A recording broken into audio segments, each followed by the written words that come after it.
మహారాజా మహారాజా పెదవుల నిండా రక్తం ఏమిటి? రక్తమా?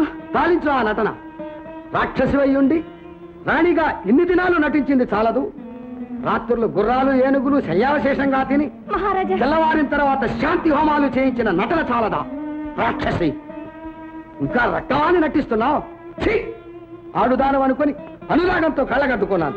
మంత్రి, దీనిని నట్టడివిలో చంపిరమ్మని తలారులకు అప్పగింపము. మహారాజా, అంత దారుణమైన దండన తగునా? నిండు తూలాలు గాని వట్టి మనిషి కాదే. సుందరి, నీకేమీ తెలియదు, నీ ఊరుకో. గర్భిణికి అంత కఠినమైన దండన తగదు. శిక్ష తగ్గించండి. తగ్గించాలా?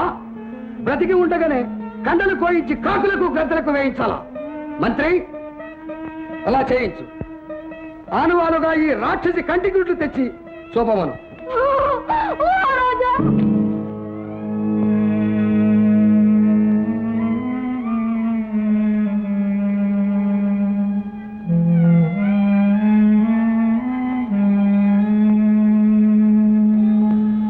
రాక్షసి నన్ను అపనిందితో బ్రతకడం కంటే సావు మేలు కాదా?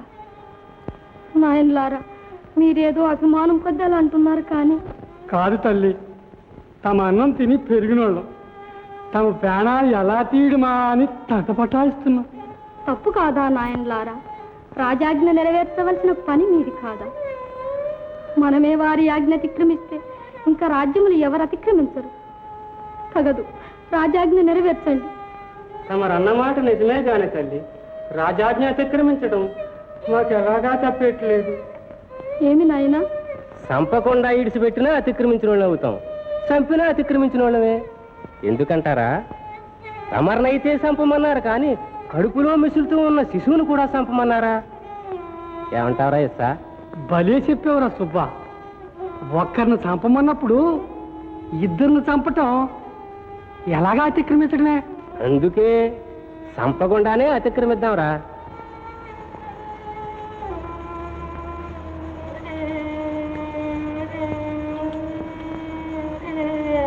గుడ్డలు తెమ్మన్నారు అన్న, సిక్కొచ్చింది, మరి ఏం చేస్తారా?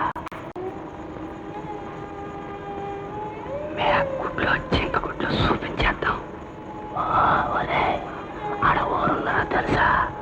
అంటే పేగులు కట్టి చిన్నమారాని అట్లా చేస్తే మన పని అంతే. కళ్ళ పట్టుకెళ్ళాలి. అందులో ఏ గుర్తున్నాయి ఎవరికి తెలుసా? సరే కానీ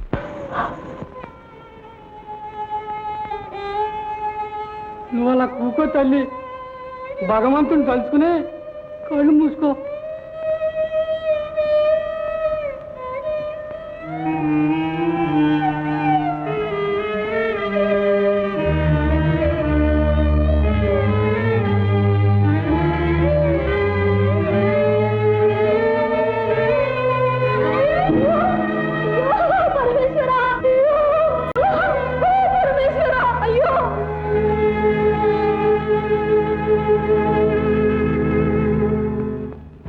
పరమేశ్వరుని దయ వల్ల ఇప్పటికైనా తెలుసుకోగలిగాం.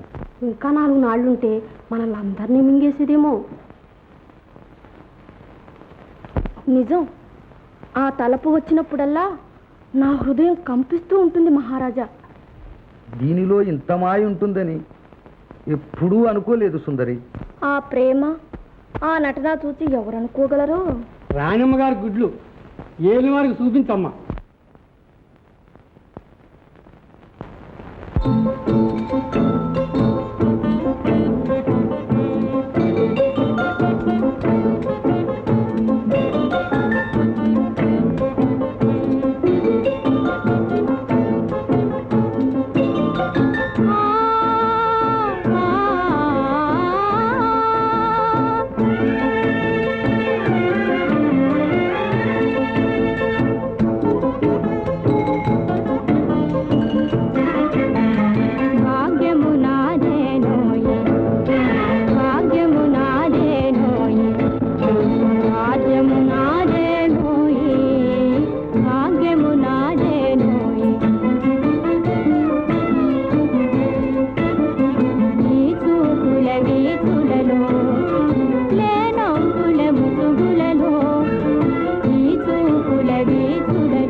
మొదటనే నిండు చంద్రుడు, అందుకు తోడు ఆనందంగా ఉన్నాడు. మహారాజా, చంద్రుని చూచి మనం ఆనందిస్తున్నామా, మనల్ని చూచి చంద్రుడు ఆనందిస్తున్నాడా? మహారాజా, మహారాజా, అలా ఉన్నారే? ఏం లేదు సుందరి. కాదు, ఏదో విచారంగా ఉన్నారు. చెప్పరు, నాతో చెప్పరు. మరేం లేదు సుందరి. ఈ కార్తీక పౌర్ణమికి నాకు పుత్ర సంతానం కలుగునని కదా జోష్యుడు చెప్పాడు. జోస్యుడు తెలివైనవాడు. అప్పటికున్న పరిస్థితులను బట్టి ఆలోచించి చెప్పాడు. రాచబిడ్డ పుట్టేదో, రాక్షస బిడ్డ పుట్టేదో